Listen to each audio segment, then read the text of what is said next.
profetiza. Que por cierto, yo les estaba diciendo ahorita otra vez que la iglesia hoy en día no tiene ministerio, mas sí tiene el don profético. ¿Ok? El don profético más bien apunta a llevar el evangelio. El anuncio es el evangelio. Todo lo que tenga que ver con el evangelio, ese es profetizar. Eso es lo que Pablo predica y enseña como profetizar. Pero es bajo una revelación que Cristo le da a Pablo. ¿Ok?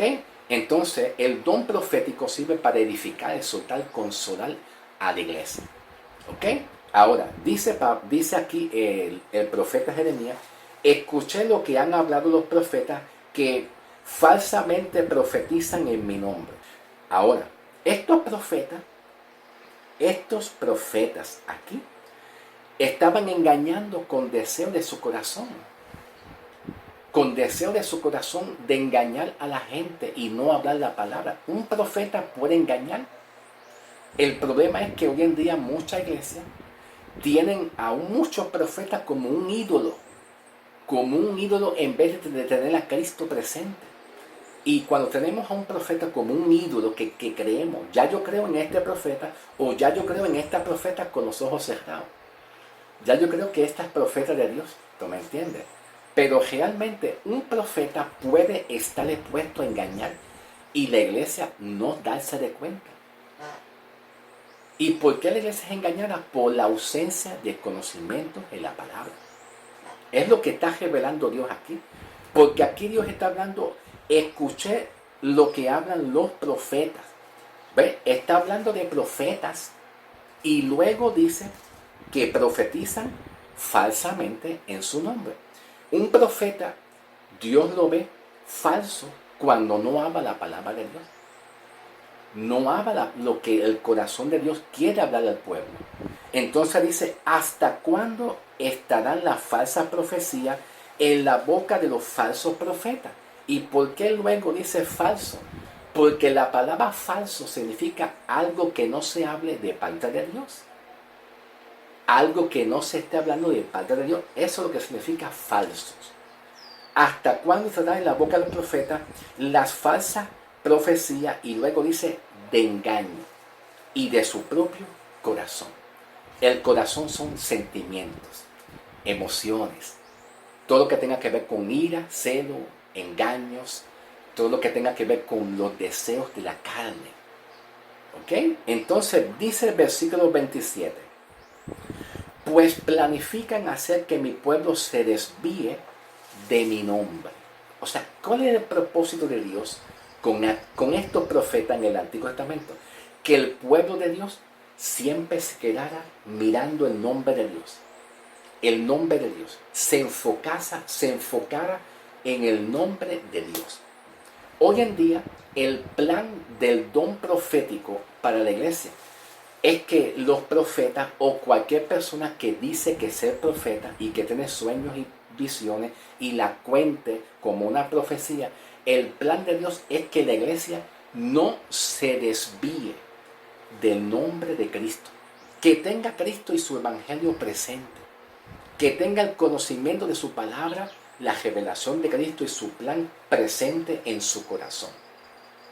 Pero ¿qué pasa? Pues planifican hacer que mi pueblo se desvíe de mi nombre con sus sueños que cada uno cuenta a su prójimo. ¿Qué quiere decir? Repito, con sus sueños que cada uno cuenta. ¿Qué quiere decir contar?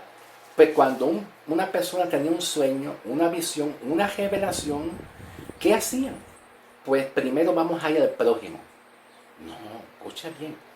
Deberíamos de ir a esa persona con amor y llamarla aparte. Llámala. Ora a Dios y llámala. Dios te bendiga, hermano. Yo tengo un sentir en mi corazón. Yo te veo débil, veo tristeza en tu vida, veo amargura. No sé qué te está pasando con esa actitud. Quizás tú estés luchando con un recuerdo del pasado. Tuviste una pérdida de una casa, de una familia, un ser querido. Alguien te ofendió, alguien te insultó, te laceró, alguien te trató mal. Pero tengo una palabra para ti. Ven acá, hermano, ven acá. sepárate un momentito para estar contigo privadamente contigo. ¿Por qué? Porque las palabras contigo solamente. No dejes que el enemigo fluya en tus pensamientos, porque todavía tú eres santo. No te sientas como si tú fueras el hombre viejo. No te sientas así. Estas personas no saben entender lo que es la obra del Evangelio. No te dejes llevar por los recuerdos del pasado. Elimina el pasado. Todas las cosas son hechas nuevas de aquí en adelante. Échase adelante. Dale amor, ánimo y esperanza. Separa a la persona en privado. Pero estos profetas, con sus sueños y revelaciones, no hacían eso, no edificaban, sino que en primer lugar lo que hacían es que se dirigían a los hermanos y le contaban los sueños y visiones y revelaciones que ellos tenían a otras personas. Que eso hoy en día se conoce como murmuración. Eso es chisme y murmuración entre la iglesia. Eso es un profeta carnal. En vez de tú llamar al hermano privadamente, hablar, consolar al hermano, edificar, fortalecerlo, se lo decían a otro. Hoy en día vemos esto que se manifiesta en las redes sociales. Sí, mi querido hermano, sí. Se manifiesta lo mismo en las redes sociales. En las redes sociales muchas personas hacen grabaciones, transmisiones en vivo. Se presentan, toman el video, toman la cámara, ¿verdad? Se conectan y empiezan a hablar. Y dicen, hermanos, sorprendente, hermano, lo que está pasando. Impresionante, tremendo lo que está pasando. Una fuente de información en México o en Colombia o allá me dijo esto, porque lo mismo se repite. Estamos en chisme, en murmuración. Y esto mismo es lo que estaba pasando. Esto mismo es lo que Dios estaba confrontando a estos profetas. Y en el tiempo de la gracia, aquellos que se llaman profetas hacen lo mismo. También hacen lo mismo también. Están conectándose, hablándose, están mirándose lo que hablan unos con otros. Dice Dios aquí, cuentan sus sueños a cada uno, cuentas a su prójimo, así como sus padres se olvidaron de mí, para rendir culto a Baal. El profeta que tenga un sueño, que cuente el sueño, pero el que tenga mis palabras, hable. Habla la palabra. Si tú crees que hay una palabra, dejes de estar chismeando, murmurando hacia otras personas. Vamos a ir directo a la palabra. ¿Ok? Entonces dice, aquí dice algo bien importante. Dice algo aquí bien importante. ¿Por qué mezclan la paja con el grano? ¿Por qué mezclan la paja con el grano? Ok, para entender esto, permítame hablarle el motivo principal de la profecía bajo el tiempo de la gracia. El motivo principal de la profecía es, primero, revelar a Cristo. Segundo, revelar el mensaje de salvación, de perdón de pecado. Hacer que la iglesia esté confiando más en Cristo. No esté confiando más en sus debilidades. Porque debilidades todos tenemos. Debilidades en la carne todos tenemos. Es lo que Cristo quiere hacer con aquellos que son débiles. Orar también es plan de la profecía. Sí, oración es parte de la profecía de Dios para que oremos y levantemos al caído. El propósito de la profecía es que nosotros llevemos a la iglesia al conocimiento de Cristo. ¿Qué tiene que ver una cosa con otra? En que nosotros le digamos al hermano, tuve un sueño y vi que tú tenías en tu cuerpo una culebra, una serpiente. Yo vi en el sueño, en la visión, que tú tenías una serpiente aquí. Sí, aquí. ¿Qué Dios me está hablando? ¿Qué Dios me está hablando? Entonces, si nos quedamos ahí enfocados, maquinando ese pensamiento, nuestro pensamiento genera muchos pensamientos e ideas que van contrario a la palabra. Nos vamos a quedar mirando la condición espiritual que se encuentra esa persona. Pero ¿qué tiene que ver eso con la cruz? ¿Qué tiene que ver con eso con restaurar a la iglesia? con que el hombre tenga conocimiento de Él, de Cristo. ¿Qué tiene que ver una cosa con otra? La iglesia se enfoca en tener sueños y visiones que no nada aportan y edifican y que tienen nada que ver con la obra de Cristo, con el plan de salvación de Cristo hacia nosotros como creyentes. ¿Qué tiene que ver una cosa con la otra? Algo material con algo espiritual. Ahora te estoy hablando así para que tú vayas entendiendo lo que estoy hablando aquí en Jeremías. Aquí en Jeremías dice Dios, ¿por qué mezclan? ¿Okay? ¿Por qué ustedes mezclan la paja con el grano? ¿Por qué ustedes mezclan algo falso que no tiene nada que ver con el plan de Dios con cosas espirituales? ¿Por qué mezclan los deseos de su corazón con el corazón de Dios? No hagamos mezclas, no profeticemos cosas que tienen que ver con el corazón del hombre, los deseos de la carne, con el corazón de Dios, con la mente de Dios. No hagamos mezcla. Pero observa aquí, analicemos esto. Cuando dice aquí la pregunta, ¿por qué mezcla la paja con el grano? El grano aquí es una representación de Israel. El grano aquí representa la casa de Israel, la nación de Israel. Y la paja, vamos a buscar esta palabra, porque quiero irla a buscar. Yo quiero irla a buscar aquí en el libro de Mateo. Vamos a buscar el libro de Mateo un momentito. Pasen conmigo. A Mateo capítulo 3. Mateo capítulo 3. 3, ¿ok? 3. Mateo 3. Comenzando con el versículo 12 y 13. Porque aquí hace una referencia a paja también. ¿Ok? Dice aquí, Mateo 3, del 12 y 13.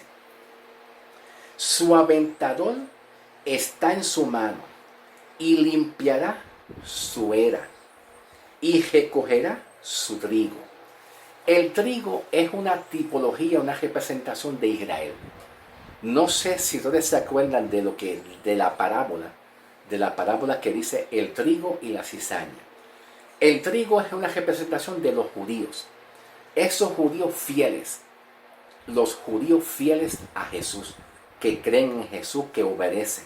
Entonces la cizaña tiene que ver con otro remanente de judíos que tiene que ver con Israel, pero que son orgullosos, soberbios y que no creen en Cristo, que están en vanagloria y en orgullo, que no tienen fe en Cristo. Esa es la cizaña.